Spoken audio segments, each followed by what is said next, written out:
ನಮಸ್ಕಾರ. ಉತ್ತರ ಕರ್ನಾಟಕ ಮುಂಜಾನೆ ನ್ಯೂಸ್ ನೋಡೋಕೆ ಸ್ವಾಗತ. ನಾನು ಪ್ರಿಯಾಂಕಾ ಶ್ರೀಗುರು. ಬನ್ನಿ ಕ್ವಿಕ್ ಆಗಿ ನೋಡೋಣ ಇಂದಿನ ಪ್ರಮುಖ ಸುದ್ದಿಗಳನ್ನ.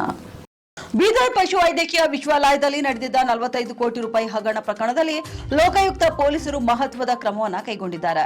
2017ರಿಂದ 18ರಲ್ಲಿ ನಕಲಿ ಬೇಲ್ ಸೃಷ್ಟಿಸಿ ಕೋಟ್ಯಾಂತರ ರೂಪಾಯಿ ದುರ್ಬಳಕೆ ಮಾಡಿದ ಆರೋಪದಡಿ 6 ಜನರನ್ನ ಸದ್ಯ ಬಂಧಿಸಲಾಗಿದೆ.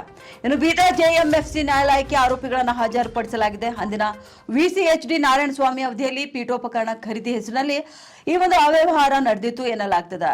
ಇನ್ನು ಕಂಟ್ರೋಲರ್ ಆಗಿದ್ದ ಕೆಎಲ್ ಸುರೇಶ್, ಎಫ್ಡಿಎ ಮೃತ್ಯುಂಜಯ ಹಿರೇಮಠ್, ಖಾಸಗಿ ಎಂಟರ್ಪ್ರೈಸ್ ಮಾಲೀಕರಾದ ಬೋಪಣ್ಣ, ಮಂಜುನಾಥ್ ಸೇರಿದಂತೆ ಒಟ್ಟು 6 ಮಂದಿ ಬಂಧಿತರಾಗಿದ್ದಾರೆ. 2025ರ ಜುಲೈ 10ರಂದು 77 ತಂಡ ರಚಿಸಿ ಲೋಕಾಯುಕ್ತ ಅಧಿಕಾರಿಗಳು ಏಕಕಾಲಕ್ಕೆ ದಾಳಿಯನ್ನ ನಡೆಸಿದ್ರು.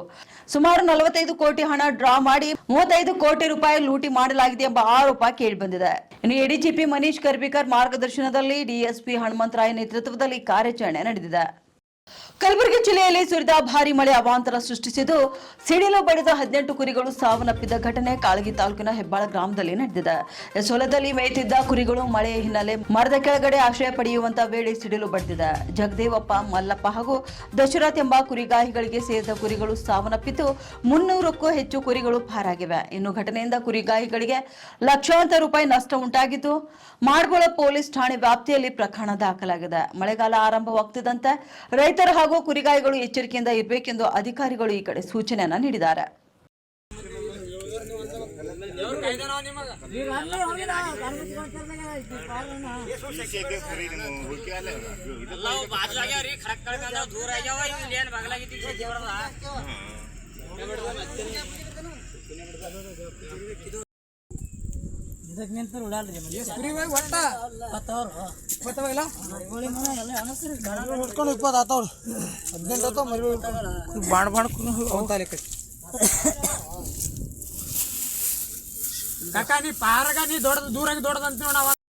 ಯಾದಗಿರಿ ಜಿಲ್ಲೆಯ ಗುರುಮಠಕಲ್ ಕ್ಷೇತ್ರದಲ್ಲಿ ಕುಡಿಯುವ ನೀರು ಹಾಗೂ ಜೆಸ್ಕಾಂ ಸಮಸ್ಯೆಗಳ ಬಗ್ಗೆ ಶಾಸಕ ಶರಣಗೌಡ ಕಂದಕೂರ್, ಜಿಲ್ಲಾಧಿಕಾರಿ ರಾಹುಲ್ ಪಾಂಡವೆ ಹಾಗೂ ಜಿಲ್ಲಾ ಪಂಚಾಯತ್ ಇಒ ಲವೀಶ್ ವರ್ಡಿಯ ಗಮನಕ್ಕೆ ತಂದಿದ್ದಾರೆ.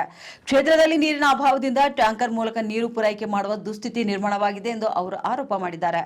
ಅಷ್ಟೆಲ್ಲ ಜೆಸ್ಕಾಂ ಅಧಿಕಾರಿಗಳ ನಿರ್ಲಕ್ಷ್ಯದಿಂದ ಸಮಸ್ಯೆ ಮತ್ತಷ್ಟು ಗಂಭೀರವಾಗಿದೆ ಎಂದು ಆಕ್ರೋಶ ವ್ಯಕ್ತಪಡಿಸಿದ್ದಾರೆ. ಪಿಡಿಒಗಳು ಗ್ರಾಮಗಳಿಗೆ ಭೇಟಿ ನೀಡುತ್ತಿಲ್ಲ, ಪಂಚಾಯಿತಿಗೂ ಕೂಡ ಬರ್ತಿಲ್ಲ ಎಂದು ದೂರನ್ನ ನೀಡಿದ್ದಾರೆ. ಮಳೆಗಾಲದಲ್ಲಿ ಕಲುಷಿತ ನೀರು ಪೂರೈಕೆ ಆಗದಂತೆ ಕ್ರಮ ಕೈಗೊಳ್ಳಬೇಕು ಎಂದು ಆಗ್ರಹಿಸಿದ್ದಾರೆ. ಇನ್ನು ಸಮಸ್ಯೆ ಬಗೆಹರಿಸದಿದ್ದರೆ ಜೆಸ್ಕಾಂ ಕಚೇರಿಗೆ ಬೀಗ ಹಾಕಿ ಪ್ರತಿಭಟನೆ ನಡೆಸುವುದಾಗಿ ಎಚ್ಚರಿಕೆ ಕೂಡ ನೀಡಿದ್ದಾರೆ.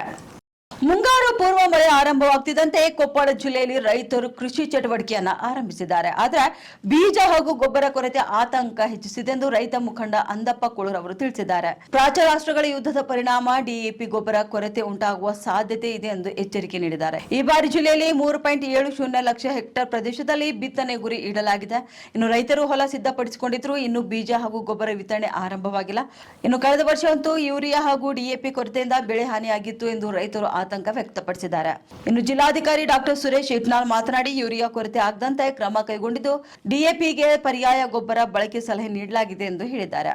ನೋಡ್ರಿ ಸರ್, ಕಳೆದ ವರ್ಷ ಬಿತ್ತಬೇಕಂದ್ರೆ ಯೂರಿಯಾ ಗೊಬ್ಬರನು ಸಿಗ್ಲಿಲ್ಲ, DAP ಸಿಗಲಿಲ್ಲ, ಯಾವುದೂ ಸಿಗ್ಲಾರ್ಕ ಹಾಗ ಬಿತ್ತಿದ್ವಿ. ಇಳುವರಿನ ಕಮ್ಮಿ ಆಯ್ತು. ಈಗ ಸಾಲಕ್ಕೆ ಗುರಿ ಆಗಿಬಿಟ್ಟು ರೈತರು. ಈಗ ಈ ವರ್ಷನೂ ಏನಾಗ್ಬಿಟ್ಟೈತೆ ಅಂತಂದ್ರೆ, ಈ ವರ್ಷ ಈಗ ಸದ್ಯಕ್ಕೆ ರೋಣಿ ಮಳೆಗೆ ಎಲ್ಲರ ರೈತರು ಜಿಲ್ಲಾದ್ಯಂತ ಬಿತ್ತಬೇಕಾಗತ್ತೆ. ಬಿತ್ತು ಈಗ ಇನ್ನೊಂದು ಮಳೆ ಆದ್ರೆ ಬಿತ್ತಕ್ಕೆ ಚಾಲು ಆಕವು.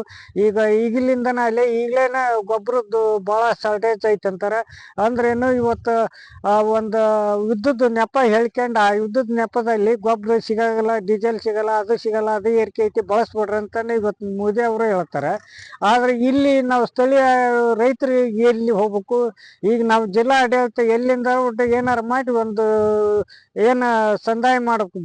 ಇನ್ನೊಂದು ಬಿತ್ತವ್ ಬರೋದ್ರಾಗನ ಎಲ್ಲಿ ಗೊಬ್ಬರ ರೈತರಿಗೆ ಕೊರೆ ಆಗ್ಬಾರ್ದು. ಈಗೇನಾಗತ್ತಂದ್ರೆ FID ಮಾಡಿ ಅದನ್ನ ಕಡಿಮೆ ಮಾಡ್ಬೇಕು. ಅದನ್ನ ರದ್ದು ಮಾಡಿ ಹೋಗೋದು ನಮ್ಗೆ ಈಗ ಅದನ್ನ ರದ್ದು ಮಾಡಿ ಎಲ್ಲ ರೈತರಿಗೆ ಸಿಗಂತ ಮಾಡ್ಬೇಕು. ಇನ್ನೊಂದು ಸರ್ಕಾರ ಏನ್ ಮಾಡೈತೆ ಅಂತಂದ್ರೆ, ಈಗ ಶೀಘ್ರದಲ್ಲಿ ಈಗ ನೋಡು, ಈಗ ಒಂದಕ್ಕೂ ಡಬಲ್ ಐತಿ. ಏನು ಗೊಬ್ಬರ 1,000 ಇತ್ತು, ಸಲ 1,000-1,500 ಇತ್ತು. ಈಗ 2,500 ರೂಪಾಯಿಗೆ ಒಂದು ಚೀಲ ಚಿಕ್ಕ್ರೆ ಅದು ರೊಕ್ಕ ಕೊಟ್ರೆ ಸಿಗಲ್ಲ. ಆ ಲೆಕ್ಕಕ್ಕೆ ಪರಿಸ್ಥಿತಿ ಆಗೈತಿ. ಅದು ಗೊಬ್ಬರದಲ್ಲೇನು ಸ್ವಲ್ಪ ಏನೈತಿ ಕಡಿಮೆ ಆಗ್ಬೇಕು. ಆಮೇಲೆ ರೈತರಿಗೆ ಕೊರೆ ಆಗ್ಲಾರ್ದಂತ ಸಿಗ್ಬೇಕು. ಸಿಗಂತ ವಿಜಯನಗರ ಜಿಲ್ಲೆಯ ಕೊಟ್ಟೂರು ತಾಲೂಕಿನ ಹಾಳ್ಯ ಗ್ರಾಮ ಪಂಚಾಯಿತಿ ವಿರುದ್ಧ ನರೇಗಾ ಕೆಲಸದಲ್ಲಿ ಜಾತಿ ತಾರತಮ್ಯ ಆರೋಪ ಕೇಳಿಬಂದಿದೆ. ಎಸ್ಸಿ ಸಮುದಾಯದವರಿಗೆ ಕೆಲಸ ನೀಡದೆ ಉಳಿದವರಿಗೆ ಮಾತ್ರ ಉದ್ಯೋಗ ನೀಡಲಾಗುತ್ತಿದೆ ಎಂದು ಕಾರ್ಮಿಕರು ಆಕ್ರೋಶ ವ್ಯಕ್ತಪಡಿಸಿದ್ದಾರೆ. ಹಲವು ಬಾರಿ ಪಂಚಾಯಿತಿಗೆ ಮನವಿಯನ್ನ ಸಲ್ಲಿಸಿದ್ರೂ ಕೂಡ ಅಧಿಕಾರಿಗಳು ಈ ಕಡೆ ಸ್ಪಂದಿಸುತ್ತಿಲ್ಲ ಎಂದು ಆರೋಪ ಮಾಡಿದ್ದಾರೆ. ಕೆಲಸಕ್ಕಾಗಿ ಕೇಳಿದರೂ ಅವಕಾಶ ನೀಡುತ್ತಿಲ್ಲ ಎಂದು ಕಾರ್ಮಿಕರು ತಮ್ಮ ಅಳಲನ್ನ ತೋಡ್ಕೊಂಡಿದ್ದಾರೆ. ನರೇಗಾ ಯೋಜನೆ ಎಲ್ಲ ವರ್ಗದ ಜನರಿಗೆ ಸಮಾನವಾಗಿ ಸಿಗಬೇಕು, ಇನ್ನು ತಾರತಮ್ಯ ನಿಲ್ಲಿಸಬೇಕು ಎಂದು ಮೇಲಾಧಿಕಾರಿಗಳಿಗೆ ಒತ್ತಾಯಿಸಿದ್ದಾರೆ. ಅಷ್ಟೆಲ್ಲ ಸಮಸ್ಯೆ ತಕ್ಷಣ ಬಗೆಹರಿಸದಿದ್ದರೆ ಪ್ರತಿಭಟನೆ ನಡೆಸುವುದಾಗಿ ಎಚ್ಚರಿಕೆ ಕೂಡ ನೀಡಿದ್ದಾರೆ.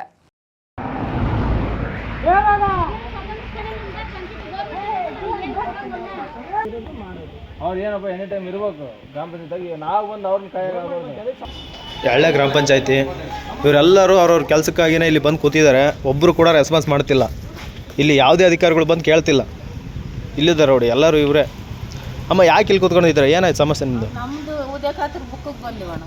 ಆಗ್ತಿಲ್ವಾ? ನಿಮ್ಮ ಕೆಲಸ ಮಾಡ್ತಿಲ್ವಾ? ಕೆಲಸ ಮಾಡ್ತಿಲ್ಲ, ತಿರುಗಿ ಇವತ್ತು ಕೂಡ ಕುಂತೀವಿ. ಎಲ್ಲರದ್ದು ಅದೇ ಸಮಸ್ಯೆನಾ ನಿಮ್ಮದು? ಎಲ್ಲರದ್ದು ಅದೇ ಸಮಸ್ಯೆ.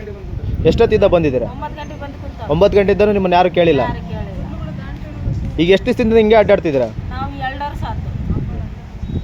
ಈ ವರ್ಷ ನೋಡಿ, ಇದೇ ಸಮಸ್ಯೆನ. ಭಾರತ ಮಹಿಳಾ ಕ್ರಿಕೆಟ್ ತಂಡದ ನಾಯಕಿ ಹರ್ಮನ್ ಪ್ರೀತ್ ಕೌರ್ ಅವರಿಗೆ ಪದ್ಮಶ್ರೀ ಪ್ರಶಸ್ತಿ ಪ್ರದಾನ ಮಾಡಲಾಗಿದೆ. ದೆಹಲಿಯ ರಾಷ್ಟ್ರಪತಿ ಭವನದಲ್ಲಿ ನಡೆದ ಸಮಾರಂಭದಲ್ಲಿ ರಾಷ್ಟ್ರಪತಿ ದ್ರೌಪದಿ ಮುರ್ಮು ಅವರು ಪ್ರಶಸ್ತಿಯನ್ನು ನೀಡಿ ಗೌರವಿಸಿದ್ದಾರೆ. ಭಾರತೀಯ ಮಹಿಳಾ ಕ್ರಿಕೆಟ್ಗೆ ನೀಡಿದ ಕೊಡುಗೆ ಹಾಗೂ ನಾಯಕತ್ವವನ್ನು ಗುರುತಿಸಿ ಈ ಪ್ರಶಸ್ತಿಯನ್ನು ಅವರಿಗೆ ನೀಡಲಾಗಿದೆ. ಪ್ರಶಸ್ತಿ ಸ್ವೀಕರಿಸಿದ ಬಳಿಕ ಹರ್ಮನ್ ಪ್ರೀತ್ ಇಂಗ್ಲೆಂಡ್ಗೆ ಪ್ರಯಾಣವನ್ನು ಬೆಳೆಸಿದ್ದಾರೆ. ಭಾರತ ಮತ್ತು ಇಂಗ್ಲೆಂಡ್ ಮಹಿಳಾ ತಂಡಗಳ ನಡುವಿನ T20 ಸರಣಿ ಮೇ 28ರಂದು ಆರಂಭವಾಗಲಿದೆ. ಬಳಿಕ ಮಹಿಳಾ T20 ವಿಶ್ವಕಪ್ನಲ್ಲಿ ಟೀಂ ಇಂಡಿಯಾ ಕಣಕ್ಕಿಳಿಯಲಿದೆ. ಹರ್ಮನ್ ಪ್ರೀತ್ ಸಾಧನೆಗೆ ಸದ್ಯ ಕ್ರೀಡಾಭಿಮಾನಿಗಳು ಅಭಿನಂದನೆಯನ್ನು ಅವರಿಗೆ ಸಲ್ಲಿಸಿದ್ದಾರೆ. ಹಾರ್ಮುಜ್ ಜಲಸಂಧಿ ಸಮೀಪ ಇರಾನ್ನ ಕ್ಷಿಪಣಿ ಉಡಾವಣಾ ತಾಣಗಳು ಹಾಗೂ ದೋಣಿಗಳ ಮೇಲೆ ಅಮೆರಿಕ ಸೇನೆ ದಾಳಿ ನಡೆಸಿದೆ. ದಕ್ಷಿಣ ಇರಾನ್ನಲ್ಲಿ ಸ್ವರಕ್ಷಣಾ ದಾಳಿ ನಡೆಸಲಾಗಿದೆ ಎಂದು ಯುಎಸ್ ಸೆಂಟ್ರಲ್ ಕಮಾಂಡ್ ತಿಳಿಸಿದೆ.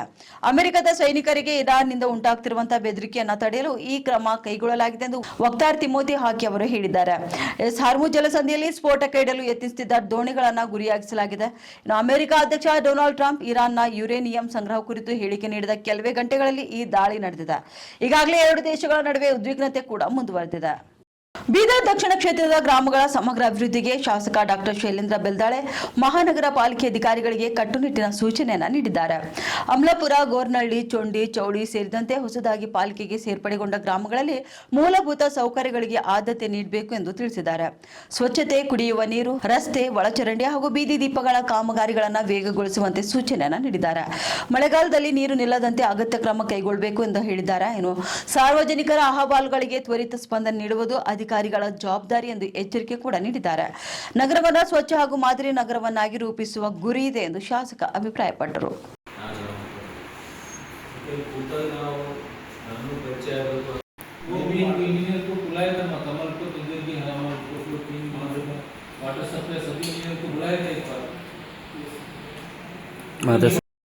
ಇವಾಗಿದ್ದು ಇಂದಿನ ಮುಂಜಾನೆ ನ್ಯೂಸ್ ರೌಂಡಪ್ನ ಪ್ರಮುಖ ಸುದ್ದಿಗಳು. ಮತ್ತೆ ಭೇಟಿಯಾಗೋಣ ಮುಂದಿನ ರೌಂಡಪ್ನಲ್ಲಿ. ನಮಸ್ಕಾರಗಳು.